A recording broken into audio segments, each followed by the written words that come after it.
सुबह का समय था। गांव में एक छोटा सा घर था जिसके आंगन में तुलसी का एक पौधा लगा हुआ था।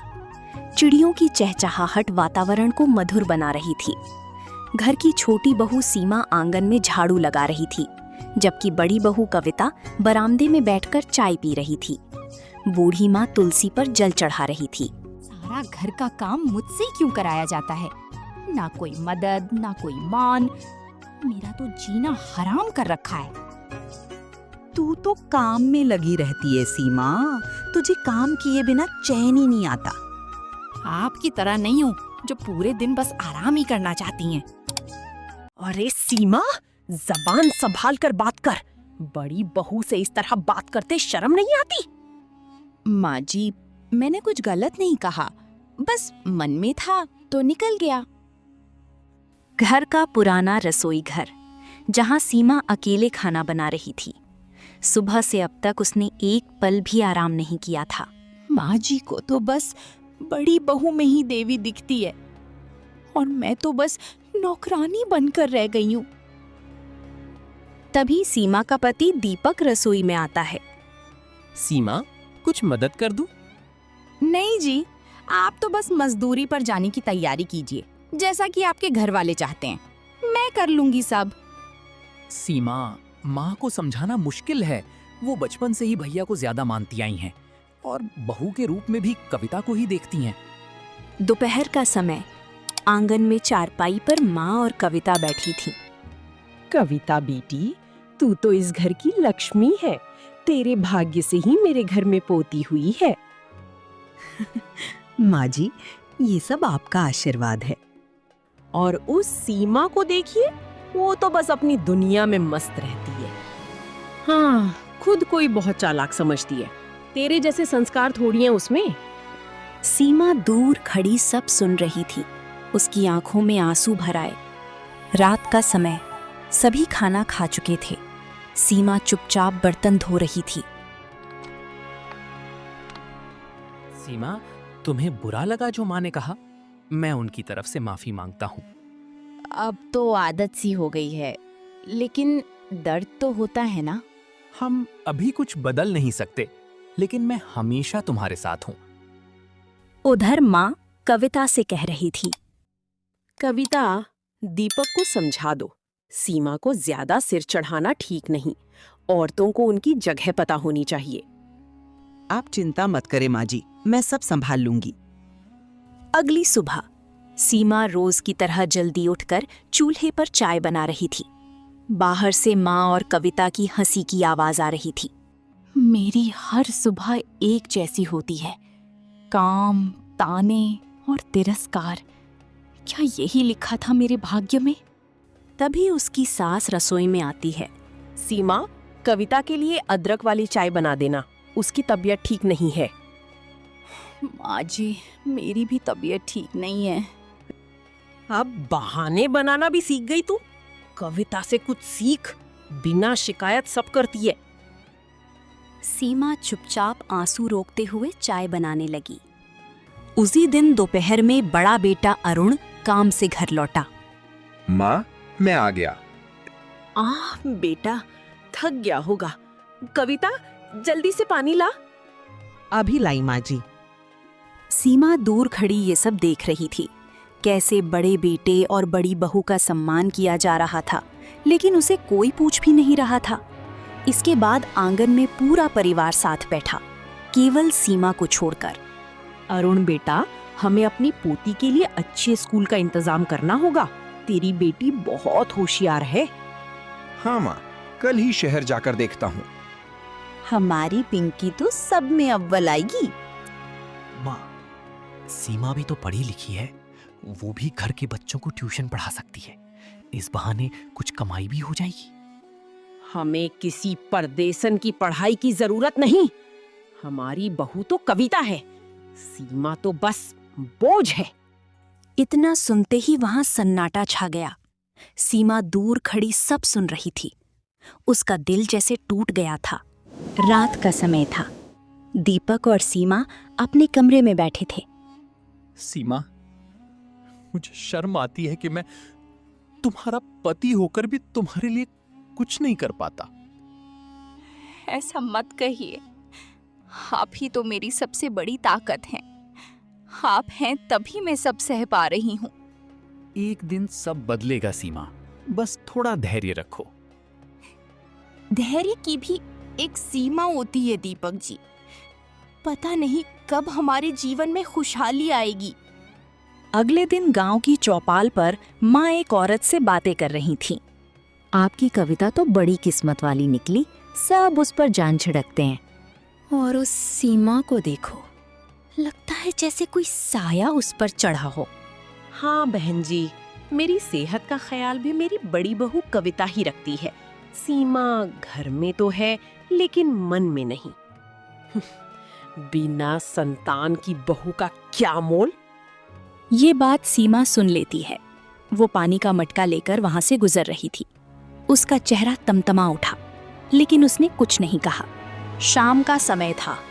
माँ अपने कमरे में बिस्तर पर लेटी हुई थी। आज उनके हाथ कांप रहे थे और चेहरा पीला पड़ चुका था। सीमा उनके पास बैठकर उनका सिर दबा रही थी। माँ जी, आज आप बिल्कुल ठीक नहीं लग रही हैं। चलिए अस्पताल चलते हैं। नहीं, जरा सी थकान है। कविता से कहो तुलसी का काढ़ा बना दे। मैं बना देती हूँ माँ जी, लेकिन मुझे लगता है अब देरी नहीं करनी चाहिए। तभी दीपक कमरे में आता है। सीमा ठीक कह रही है माँ, आपकी हालत ठीक नहीं लग रही। मैं भैया को बुलाता हूँ। कुछ ही देर में अरुण भी कमरे में आ जाता है। क्या हुआ माँ को? अचानक इनके हाथ पैर ठंडे हो गए हैं और सांस लेने में भी तकलीफ हो रही है। देर मत करो, गाड़ी निकालो दीपक, माँ को तुरंत अस्पताल ले चलते हैं। दोनों भाई माँ को लेकर अस्पताल पहुंचे। डॉक्टर उन्हें स्ट्रेचर पर अंदर ले गए। दीपक और अरुण बाहर बेचैनी से खड़े थे। सीमा और कविता पास में चुपचाप बैठी थीं। कुछ देर बाद डॉक्टर बाहर आए। आप लोग इन्हें बहुत देर से लाए हैं। इनकी हालत पहले ही बहुत बिगड़ चुकी थी। क्या मतलब डॉक्टर साहब? इन्हें गंभीर दिल का दौरा पड़ा था। हमें खेद है, आपकी माँ अब इस दुनिया में नहीं रही। ये सुनते ही सबके पैरों तले जमीन खिसक गई। कविता जोर जोर से रोने लगी। दीपक की आंखें भर आईं। सीमा की आंखों से भी आंसू बह रहे थे, लेकिन वो खुद को संभाले हुए थी। माँ ऐसे कैसे चली गईं? मैं तो उन्हें अपनी बेटी के स्कूल एडमिशन के लिए अपने साथ शहर ले जाने वाला था। माँ को कभी खुद की चिंता नहीं थी, वो हमेशा दूसरों के बारे में सोचती रही। इसके बाद दोनों भाइयों और गांव के बुजुर्गों ने मिलकर बूढ़ी माँ का अंतिम संस्कार कर दिया। शाम का समय था। गांव के कुएं के पास कुछ औरतें आपस में बातें कर रही थीं। अरे तूने देखा, सीमा तो बूढ़ी माँ के लिए सब कुछ करती थी, फिर भी माँ ने कविता को ही सिर पर चढ़ा रखा था। जब भाग्य फूटे हो ना, तो अपना भी पराया हो जाता है। उधर घर में दीपक और सीमा अपने कमरे में बैठे थे। कमरे में हल्की सी लालटेन जल रही थी। सीमा, तुमने माँ को आखिरी समय तक नहीं छोड़ा, जबकि उन्होंने तुम्हारे लिए कभी कुछ अच्छा नहीं कहा। फिर भी तुमने उनकी इतनी सेवा की। मैंने माँ को माँ की तरह चाहा था, पर उन्होंने मुझे बेटी की तरह नहीं अपनाया।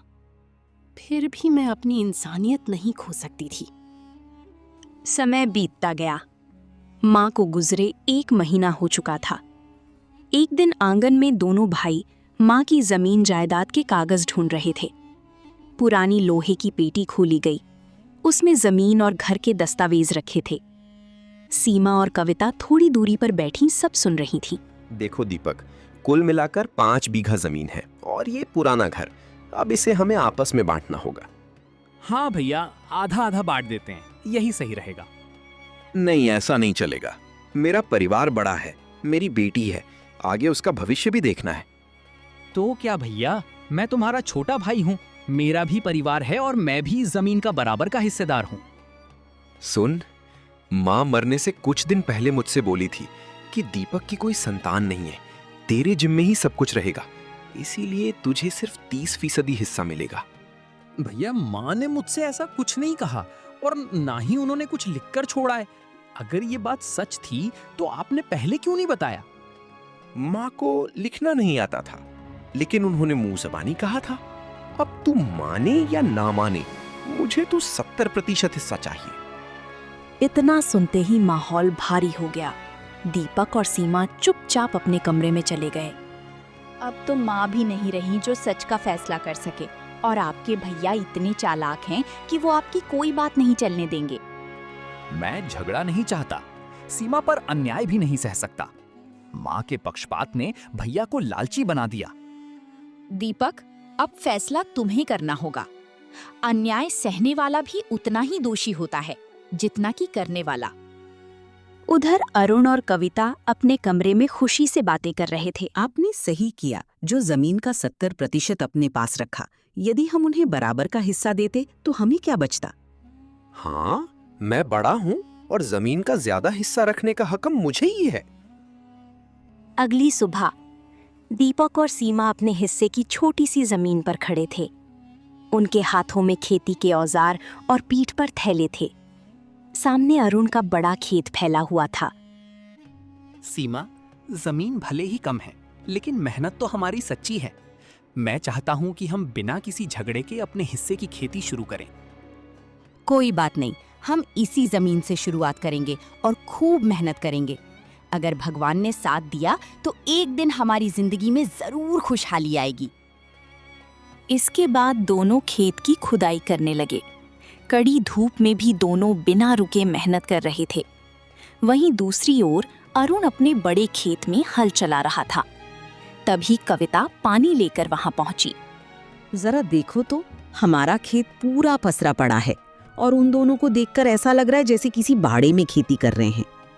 चिंता मत करो, माँ का आशीर्वाद है हम पर।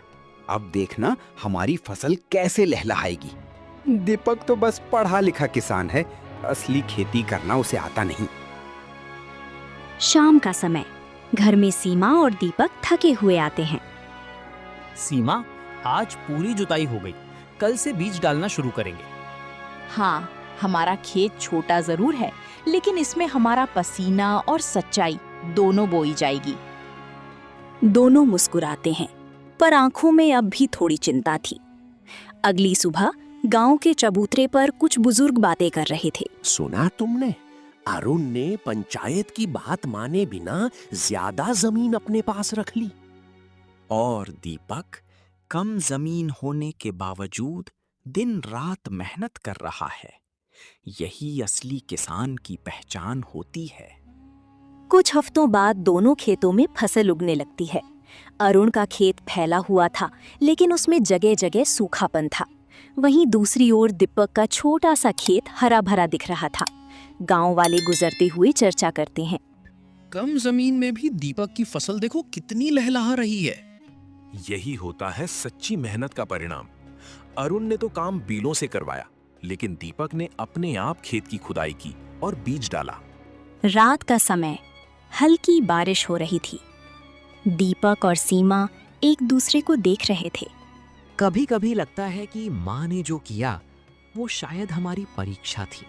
हाँ, और हम उस परीक्षा में पास होंगे क्योंकि हम सच्चाई के रास्ते पर हैं। सुबह का समय, खेत में हल्की बारिश के बाद की मिट्टी की खुशबू आ रही थी। दीपक अपने खेत में खड़ा फसल को निहार रहा था। सीमा टिफिन लेकर आती है और फसल को लहराता देख खुश होती है। देखिए ना दीपक जी, हमारे छोटे से खेत की फसल कितनी हरी भरी है। लगता है जैसे धरती मुस्कुरा रही हो। सीमा, ये सब तुम्हारे भरोसे और हमारी सच्ची मेहनत का फल है। हम कमजोर नहीं हैं, बस शांत हैं। दूसरी ओर अरुण का खेत, जहां सूखे और कीड़ों का प्रकोप था। अरुण परेशान चेहरा लिए खेत का निरीक्षण कर रहा था। कविता पास में खड़ी थी। ये क्या हाल हो गया है हमारी फसल का? इतनी बड़ी जमीन और फसल आधी भी नहीं बची। अरुण, मुझे लगता है कि हमारी फसल को पानी समय पर नहीं मिला और बीज भी अच्छे नहीं थे। ऊपर से कीट भी लग गया। अब हम क्या करेंगे वो देखो। दीपक, कि छोटी जमीन में इतनी फसल और हमारे यहाँ सब चौपट। उसे तो बस किस्मत का साथ मिला है, मेहनत करना उसके बस की बात नहीं है। कुछ दिन बाद गांव की मंडी में सभी किसान अपनी फसल बेचने आए थे। दीपक अपनी ही फसल लेकर पहुंचता है। व्यापारी उसके फसल को देखकर दंग रह जाते हैं। वाह दीपक जी, ऐसा शुद्ध अनाज बहुत समय बाद देखा है। हम इसके बाजार भाव से भी ज्यादा दाम देंगे। धन्यवाद साहब, ये सब मेहनत और धरती माँ की कृपा है। वहीं दूसरी ओर अरुण खड़ा था, जिसकी फसल व्यापारी वापस कर देते हैं। आपके अनाज में नमी और कीट है, हम नहीं ले सकते अरुण जी। ठीक है, कुछ दाम दे देना, पर मेरा अनाज खरीद लो। माफ कीजिए, हम नहीं ले सकते, ये हमारे गोदाम में सड़ जाएगी। इसके बाद अरुण दुखी मन से अपना अनाज वापस लेकर घर आ जाता है। रात का समय अरुण और कविता आपस में बहस कर रहे थे। कहते थे माँ ने 70% दिया है तो राज करेंगे। अब देखो हाल, दीपक आधी जमीन में 2 गुना कमाई कर रहा है। पता नहीं क्यों माँ की दी गई जमीन तो मिल गई, पर चैन नहीं मिला। गांव के कुछ बुजुर्ग और किसान लोग पीपल के पेड़ के नीचे बैठकर बातें कर रहे थे। अरे भाई, इस बार तो दीपक ने कमाल कर दिया। इतनी कम जमीन में इतनी बढ़िया धान की फसल, मानो खेत में सोना उगाया हो। सच कह रहा है तू रघुवीर, हम लोगों की तो 8-8 बीघे की फसल भी उसके सामने फीकी लग रही है। लगता है उसने जैविक तरीका अपनाया, खाद भी खुद बनाई और समय पर खेत की देखभाल की। उसकी मेहनत रंग लाई। दीपक भाई जैसे लोग ही गांव का नाम रोशन करते हैं। कुछ साल बाद अब दीपक के पास आधुनिक ट्रैक्टर, ट्यूबवेल और एक गोदाम था। दीपक ने अब कई गुना जमीन बढ़ा ली थी। सीमा एक रजिस्टर में हिसाब लिख रही थी। दीपक एक व्यापारी से मिलकर लौटता है। सीमा, इस बार की फसल ने हमारी मेहनत को 4 गुना कर दिया। मैंने गांव के पास की 2 बीघा जमीन और ले ली है। ये तो बहुत खुशी की बात है दीपक जी। ईश्वर की कृपा और आपकी मेहनत रंग लाई है। माँ के जाने के बाद हमने बहुत सहा, पर अब सब कुछ ठीक हो गया। रात का समय, घर में सन्नाटा था। अरुण की बेटी खाट पर लेटी थी, जो बीमारी की वजह से काफी कमजोर हो गई थी। अरुण और कविता उसकी ओर चिंतित निगाहों से देख रहे थे। एक कोने में दवाइयों की थैली रखी थी। अरुण, दवाई की आखिरी खुराक भी दे दी। डॉक्टर कह रहा है कि ऑपरेशन जरूरी है। कविता, 2 बीघा जमीन बेच चुका हूँ, अब कुछ भी बचा नहीं। ऊपर से सेठ हर दिन आकर धमकाता है। अरुण का चेहरा पसीने से भीगा हुआ था और आंखें डरी हुई। अरुण, मेरे पास एक रास्ता है। हम दीपक से मदद मांगेंगे। क्या? दीपक से मैं उसके आगे हाथ नहीं फैलाऊंगा। अरुण, अब बात अहंकार की नहीं, हमारी बेटी की जान की है। अगर आज माँ जिंदा होती तो शायद ये दिन ना देखना पड़ता। ठीक है, कल सुबह चलेंगे, जो होगा देखा जाएगा। अगली सुबह दीपक और सीमा तुलसी में पानी चढ़ा रहे थे। सामने अरुण और कविता झिझकते हुए आते हैं। दीपक दोनों को देखकर चौंक जाता है। भैया भाभी आइए, अंदर आइए। कैसे आना हुआ? दीदी आइए बैठिए, मैं आपके लिए चाय लाती हूँ। नहीं सीमा, आज हम कुछ मांगने आए हैं। दीपक, मेरी हालत तुमसे छिपी नहीं है। बेटी बीमार है और इलाज जरूरी है। 2 बीघा जमीन बिक चुकी है। अब बस वो बची है जिसे कभी मैंने माँ के बहाने तुमसे छीन लिया था। भैया आप बैठिए, ये घर भी आपका है और हम भी। कहिए कितना चाहिए? दीपक सेठ रोज धमका रहा है, कहता है अगर मेरे पैसे वापस नहीं मिले तो जमीन पर कब्जा कर लूंगा। आप चिंता मत कीजिए भैया, मैं कल ही अस्पताल का पूरा खर्च उठाऊंगा और सेठ का कर्जा भी चुका दूंगा। दीपक, मैंने तुम्हारे साथ बहुत अन्याय किया, तुमसे तुम्हारा हिस्सा छीना और बदले में आज मैं खुद ठोकर खा रहा हूं। भैया, समय सबसे बड़ा शिक्षक है। जो कुछ भी हुआ वो सबक था, लेकिन हम अब भी भाई हैं और भाई मुसीबत में साथ नहीं आएगा तो कौन आएगा? उधर सीमा और कविता आपस में बात कर रही थीं। सीमा, हमने तुम्हें कभी नहीं समझा, पर आज जब सब छिन गया तब एहसास हुआ कि रिश्तों से बड़ा कुछ नहीं होता। दीदी, बीते दिनों को भूल जाइए। अब हमें मिलकर भविष्य के बारे में सोचना चाहिए। दोपहर का समय, अस्पताल के एक कमरे में अरुण की बेटी बिस्तर पर लेटी थी। उसका इलाज चल रहा था। दीपक डॉक्टर से बात कर रहा था। सीमा और कविता पास में बैठी थी।